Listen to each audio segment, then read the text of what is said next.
Pero sa Maxim, very controversial, di ba? Inayaan ko po yung management yung mag-decide para sa akin. Kasi marami na like UNO, yung FHM, ilang beses na silang tanong ng tanong. Ako nawalan na talaga ako ng hope na makakapag-post ako sa isang men's magazine.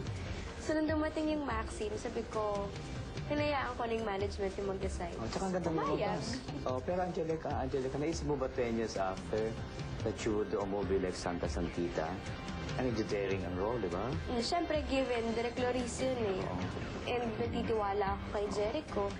Natitiwala ako sa kanilang dalawa. Yung problema nun is kung nagtitiwala ba ako sa kakayahan ko. Sa sarili mo. Sa sarili ko. Kung kaya ko ba talagang gawin to.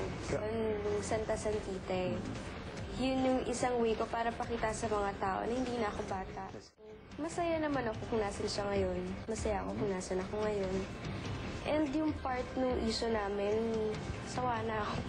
Hindi pa po namin napag-uusapan yung tungkol doon, pero nasa level kami na, hi, hello. Kamusta? Saan ka galing? Ganon. Okay, at least getting there, di ba? Step by step. Masama naman po kung mamadaliin namin yung lahat. Gusto ko pong manalo ng Best Actress Award. Malapit na. Di ba? Oo.